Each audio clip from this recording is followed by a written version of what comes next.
We are addicted to creativity. We have to have it. Your business, it depends on it. Everything that we do is by using the creative energy that is given to us. And when you're not in the mood for creativity, it's in the mood for you.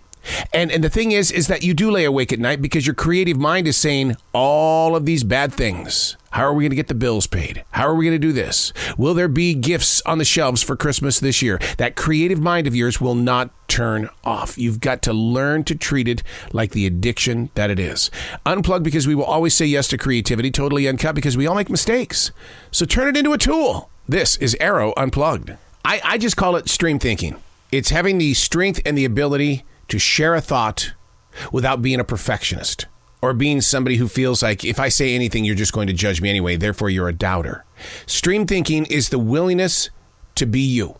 Hey, it's Arroe. This is Stream Thinking, the power of now. Learning to trust free-form writing. What you do is you've got to practice this. You've got to exercise it.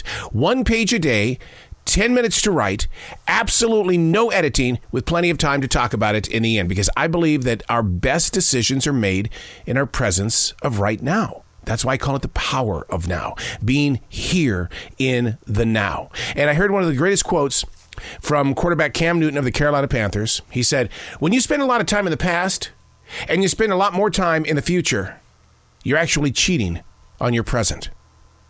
Think about that. This is Stream Thinking, and today we're reading from October 30th, 2021. Today's physical date is already November 17th, so a few weeks have gone by. Constantly causing chaos. God, that is always around us. In fact, I call this studio, this recording studio in South Charlotte, North Carolina, in this beautiful forest, I call this controlled chaos. Because there's so much chaos going on inside this room, but yet I know where everything is. It's no different than this forest out here.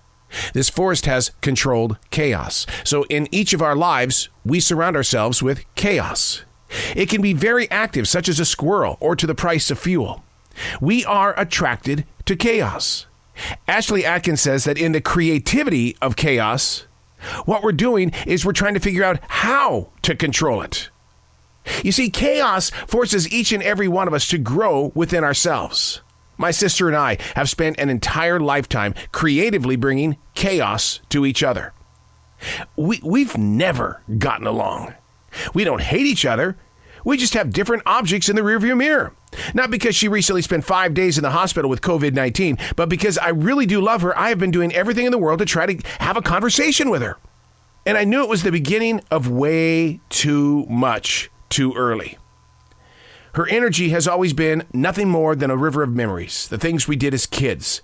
Well, the problem is that my lifestyle is 100% the present, growing in your moment of now, reaching forward, not backwards. Because remember, if you're living in your past or if you're living in the future, you're cheating on your present. Constantly causing chaos. Oh, sure. One of us is going to stop, and soon the talks will begin again, and we'll forgive each other and all that kind of stuff. But the thing is that for each and every one of us in your life, your neighborhood, at work, there's always going to be chaos. But how do you deal with the chaos? How do you find it in your heart to remove the friction that is caused by another person's personal opinion and or experience and or reason of thinking that they are always right?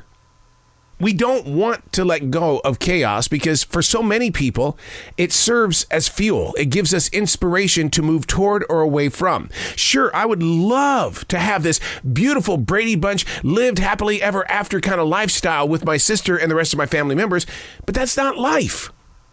Life has got to have conflict because humans are addicted to conflict, which creates chaos. And when you have chaos, then you find yourself in situations of decision making. And what does the average person do? I'm out of here. I stepped away. I am notorious for saying one thing on a smartphone. Lower your tones or I'm gone. I say that a lot. It doesn't matter who you are. If you raise your tones with me on a smartphone, my choice is to take that chaos and let go of it. And maybe if enough of us did that, it might be a rude awakening. But then again, there's already enough distance in our chaos. I can't help but sit here and wonder about that word chaos. And what I'm going to say is probably going to be so far out there, but I know you're going to hear it. Chaos. In the way that students are taught to write, read, and do things from kindergarten all the way up. How many of today's students can even spell chaos, knowing that their lives at such a young age experience it every day? I'm Arroe, and that's Stream Thinking.